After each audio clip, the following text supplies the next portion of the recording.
ఏంది ఇప్పుడు మీరు ఖమ్మం వెలుగుబంట్ల దగ్గర నుంచి ఇక్కడికైతే ఇందిరా పార్క్ దగ్గరకు వచ్చి ధర్నా అయితే చేస్తున్నారు కదా? మరి ఎందుకు మెయిన్ రీజన్ ఏంటిది అసలు? మా భూదాన బోర్డులో మాకున్న ఇల్లులన్నీ పడేశారు సార్. మాకు ఎక్కడికి వెళ్ళాలో తెలియట్లేదు. మాకు ఊళ్ళల్లో ఇల్లులు లేవు, భూములు లేవు, ఆస్తులు అంటూ ఏమీ లేవు. మాకు భూదాన బోర్డులో మా నాయకులు అనేవాళ్ళు మమ్మల్ని అర్హులు కాదు అని తెలుసుకొని మమ్మల్ని తీసుకొచ్చి అక్కడ పెట్టారు. మాకైతే ఇల్లు పడేశాక మాకు ఫ్లాట్లు కూడా ఇస్తున్నామని 311 మందికి తేల్చారు. 311 మందిలో నాకు కూడా 32వ నెంబర్ టోకెన్ వచ్చింది. టోకెన్ వచ్చాక నైట్కు నైట్ మార్చేసి మీకు ఊళ్ళో ఇల్లు ఇస్తాం అంటున్నారు. మాకు ఊళ్ళో లేదు, అసలు 120 గజాలు చూస్తుంది అంటున్నారు. 120 గజాలలో మా ఆయన వాళ్ళు ఇద్దరు, మాకు అప్పులే, దాన్ని వాళ్ళకి అప్పు చెప్పేసి వచ్చినాం. మేము అక్కడ ఉండలేము, మాకు అక్కడ ఉన్న ఏ పని చేసుకోవడానికి ఇబ్బంది అవుతుందని అక్కడ నుంచి వచ్చేసినాం. అక్కడికి వచ్చి ఇక్కడ ఉంటున్నాం సార్. ఫిబ్రవరి 24వ తారీఖున తెల్లారుదామన వచ్చి అక్రమంగా ఒక నోటీస్ లేదు, ఏమైనా లేదు, అక్రమంగా వచ్చారు. అప్పటికప్పుడు పడుకున్న పిల్లలు కూడా పడుకున్న వాళ్ళు కూడా లేవలేదు. అప్పటికప్పుడు వచ్చారు, మీరు చదువుకోండి వెళ్ళిపోండి ఇక్కడ నుంచి తొందరగా అని చెప్పుకుంటూ వచ్చేసారు, పడేశారు సార్. అంటే అమ్మ, ఇప్పుడు మామూలుగా అట్లా కూల్ చేసిన తర్వాత మీరు అందరూ అక్కడే ఉన్నారు. అక్కడే ఉన్న తర్వాత మరి అక్కడ మీకు కావాల్సినటువంటి మౌలిక సదుపాయాలు ఏం లేవట? అంటే విద్యుత్ కానీ, నీరు కానీ, ఆహారం కానీ ఏమైనా మాకు లేవు సార్. మేమేమి లేకపోయినా మా భూదాన బోర్డు సాధించుకోవాలని మేము ఎన్నో ఇబ్బందులు పడుకుంటైనా మాకు కొంచెం కొంచెం తలా కొన్ని డబ్బులు వేసుకొని కరెంటు నీళ్లు తెప్పించుకొని మేము అక్కడ ఆ సౌకర్యాలతో మేము అక్కడ మంచిగా ఉన్నాం సార్. ప్రభుత్వం ఎలాంటి సహాయ సహారాలు మాకు చేయలేదు సార్. వచ్చారు ఇప్పుడు ఫిబ్రవరి 24 నాడు వచ్చి మాకు ఆ సాయం చేశారు. ఎందుకంటే మొత్తం పడేశారు కదా, పడేసి ఆ సాయం చేశారు మాకు. ప్రభుత్వాన్ని ఏం కోరుకుంటున్నాం అంటే సార్, మా భూదాన బోర్డులో మాకు వెలుగు మాటలలో ప్రతి ఒక్కరికి అక్కడ ఉన్నోళ్ళు ప్రతి ఒక్కరికి 100 గజాల స్థలం ఇవ్వాలి, నష్టపోయిన ప్రతి ఒక్కరికి డబ్బులు ఇచ్చి ఇల్లు కట్టించాలని మేము కోరుకుంటున్నాం సార్. మరి ఏంటి ఇంత ఎండలో మీరు ఇక్కడికి వచ్చి నిరసన అదేవిధంగా ధర్నా చేపట్టారు కదా? మరి ఏంటి అసలు వెలుగుమట్ల భూముల గురించి, భూదాన భూముల గురించి ఏమని చెప్తారమ్మా? మాకు అక్కడ న్యాయం జరగట్లేదు సార్. అందుకనే మేము ఇక్కడ రేవంత్ రెడ్డి గారికి చెప్పుకుందామని మేము ఇక్కడికి వచ్చినాం. ఏంటి అసలు అసలు కథ ఏంటి? కథ ఏంటంటే మా ఇల్లులు కూలగొట్టారు సార్. మా ఇల్లులు కూలగొట్టి మాకు న్యాయం చేయమంటే చెత్తలేరు. మాకు న్యాయం కావాలి. 1895 మందికి ఇవ్వాల్సిందే. ఇప్పుడు 311 మందికే ఇస్తామని అంటారు సార్. 311 మందికి ఇవ్వకూడదు కదా. అందులో మాకు అర్హులైన వాళ్ళు లేరు, అర్హులు కాని వాళ్ళకి ఇచ్చారు. మేము ఇప్పుడు అక్కడ మాకు అన్నీ ఉంటే ఇడిదాకా ఎందుకు వస్తాం? రాము కదా. మాకు ఏమీ లేదు. మా 100 గజాలు మాకు ఇచ్చి మా స్థలాలు మా ఇల్లులు మాకు కట్టిస్తే చాలు సార్. 45 రోజులు అయింది. 45 రోజుల నుంచి రూము రెంటులు దొరక్క ఎండకి సత్తన్నాం. అసలుకి తింటానికి తిండి లేక ఏడ మీటింగ్ అంటే ఏడ దరఖాస్తులు అంటే ఆడికి ఉరుకుతున్నాం చేస్తున్నాం, కానీ మాకైతే ఇవ్వట్లేదు. ఏం పట్టించుకుంటలేదు. మేము ఇచ్చినాం, అరులైన వాళ్ళకి ఇచ్చినాం. అంటే వీళ్ళందరూ ఎవరండి? అరులైన వాళ్ళకి ఇస్తే ఇక్కడ దాకా రాం కదా. మమ్మల్ని తీసుకొచ్చి రోడ్డు మీద వేసి ఎవరెవరికో ఇచ్చినావు.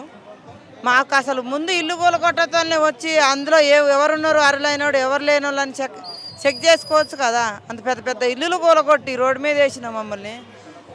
మా ఫ్యామిలీలు మొత్తం ఇప్పుడు ఆరోగ్యం ఖరాబులు అయ్యి ఎండకి తిరిగి సత్తానా మేము. మాది మాకు ఇవ్వాలని మేము కోరుకుంటున్నాం. అంటే ఇది ఖమ్మంకి సంబంధించినటువంటి వెలుగుమట్లలో దాదాపు 67 ఎకరాల భూమిలో పేద ప్రజలు గుడిసెలు వేసుకుని ఉంటే అక్కడ కాంగ్రెస్ ప్రభుత్వం వాళ్ళ వాళ్ళ వాళ్ళ బతుకుతున్న విధానాన్ని ఓర్చుకోలేక వాళ్ళ గుడిసెలన్నీ కూడా కూలగొట్టి అక్కడ మొత్తం కూడా వాళ్ళ జీవన వ్యవస్థను కూడా చిన్నభిన్నం చేసిన ఒక పరిస్థితిని మనం చూసినాం. వాళ్ళు చాలా పెద్ద ఎత్తున ఉద్యమించిన ఫలితంగానే మళ్ళా ఎవరైతే అక్కడ ఉన్నవాళ్ళు వీళ్ళు నిజమైన పేద ప్రజలు కాదు, వీళ్ళంతా యాక్టింగ్ చేసేవాళ్ళు లేకపోతే ఆర్టిస్టులు, పెయిడ్ ఆర్టిస్టులు అనే వాళ్ళు చెప్పినారో ఆ చెప్పిన దానికి నాలుక గరుచుకొని మళ్ళీ ప్రజా ఉద్యమం వచ్చిన దాంట్లో నుంచి వాళ్ళకి మళ్ళీ అక్కడ మేము భూములు ఇస్తామని చెప్పేసి మాట్లాడారు. దాదాపు 750 కుటుంబాలు అక్కడ ఉంటే ఓన్లీ 100 కుటుంబాల వరకు ఇచ్చినారు. దాంట్లో కూడా కాంగ్రెస్ పార్టీకి సంబంధించిన వాళ్ళకి ఇచ్చి ఈరోజు పేద ప్రజల్ని, నిజమైన లబ్ధిదారులందరూ కూడా రోడ్లను భరించిన పరిస్థితిని మనం చూస్తూ ఉన్నాం.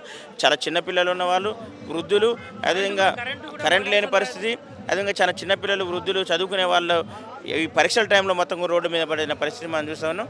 చాలా బాధతోని ఆవేదనతో ఈరోజు వాళ్ళు ఖమ్మం నుంచి హైదరాబాద్ వచ్చి ఇక్కడ ధర్నా చేస్తున్న పరిస్థితిని మనం అర్థం చేసుకోవాలి. కాబట్టి ఇప్పటికైనా ప్రభుత్వం ఆలోచించి వాళ్ళకి ఏదైతే పట్టాలు ఇవ్వాలన్నా ఆ పట్టాలు ఇవ్వాలని చెప్పేసి మేము పీడిఎస్ విద్యాసంఘంగా డిమాండ్ చేస్తా ఉన్నాం. అమ్మ నమస్తే అమ్మ. మరి ఏందమ్మా ఇప్పుడు ఖమ్మం నుంచి వెలుగుమట్ల దగ్గర నుంచి ఇందిరా పార్క్ దగ్గరికి వచ్చి ధర్నా చేస్తున్నారు కదా, అసలు ఏంటి మీ భూముల యొక్క వివాదం ఏంటి? మరి సర్కారు నిజంగానే గుంజుకొని కథాకారకని ఇవన్నీ చేసిందా? 3 రాష్ట్ర పనులు వచ్చింది సారు, 4 రాష్ట్ర పనులు కొక్కులేళ్ళు వచ్చినాయి, అన్నీ వచ్చినాయి. మాకు ఏ ఆధారం లేకోకుండా నైట్ వచ్చిండు సార్. నైట్ 7ంటికి వెళ్ళా మొత్తం చుట్టుముట్టిండు సార్. మాకు కనీసానికి మాకు నోటీసు కూడా ఇవ్వలేదు. నోటీసు ఇవ్వాలిగా సార్. ఇల్లు కూలగొడుతుండు. పేదోడు ఏదో ఒక గుడిసె వేసుకొని కట్టుకురు, డబ్బులు ఉన్నోళ్ళు కొద్దిగా డాబా కట్టుకుర్రు, మా లాంటి వాళ్ళు రేకులు వేసుకున్నా. నేను చుట్టూ గిలాబులు చేసుకొని బాత్రూమ్ లెట్రూమ్ కట్టుకొని నాకు 100 గజాల స్థలం ఇచ్చిండు అక్కడ భూదాన బోర్డు ఇచ్చినాక నేను కట్టుకున్న సారు. నాకు 100 గజాలు కొలిచి ఇచ్చారు. అక్కడ 950 ఇండ్లు పట్టాలు ఇచ్చిర్రు. భూదాన బోర్డు పట్టాలు ఇచ్చినాకనే మేము ఇల్లు కట్టుకున్నాం సార్. కట్టుకున్న వాళ్ళు డాబాలు కట్టుకుర్రు, రేకులు వేసుకుర్రు.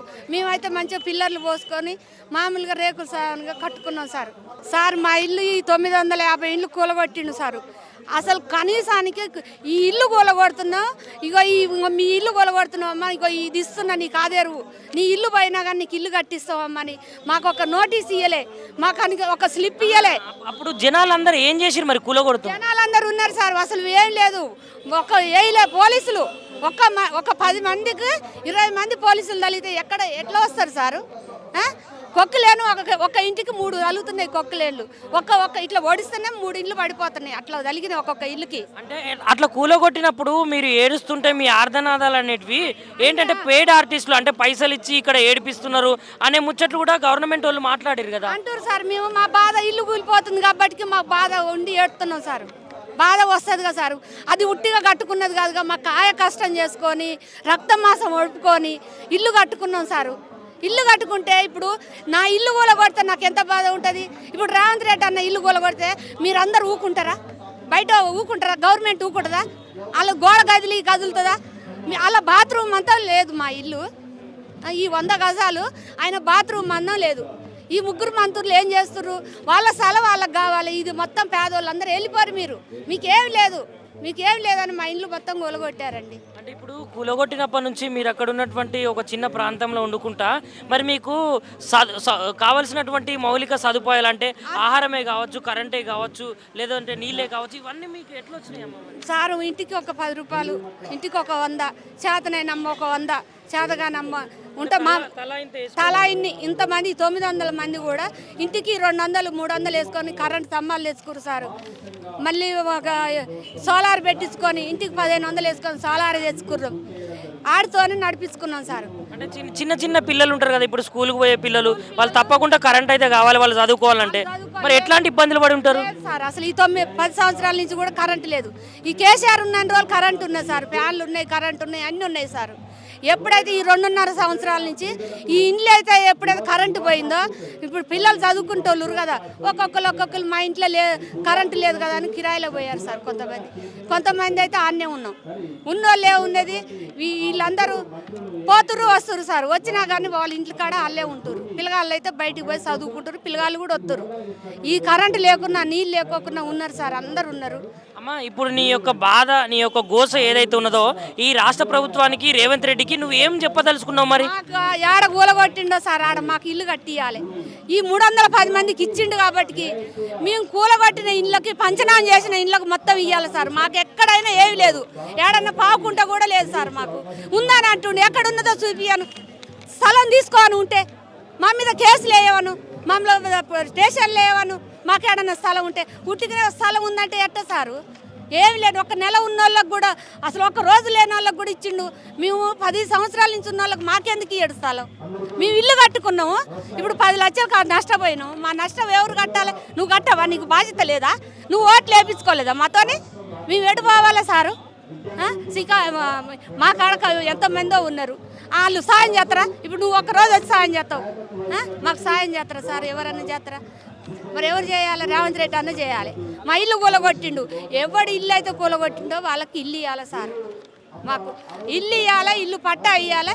ఆ 75 గజాల 310కి ఇచ్చినట్టు మాకు కూడా 75 గజాలు ఇవ్వాలి. మేము గవర్నమెంట్ని అయితే బోధించి మాకు 100 గజాలే ఇవ్వమని కొట్టాడట్లే. మాకు ఆ 75 గజాలు ఇవ్వాలి. మాకు నీళ్ళు ఇవ్వాలి. మా ఇల్లు మాకు కావాలి సార్. అది రేవంత్ అన్న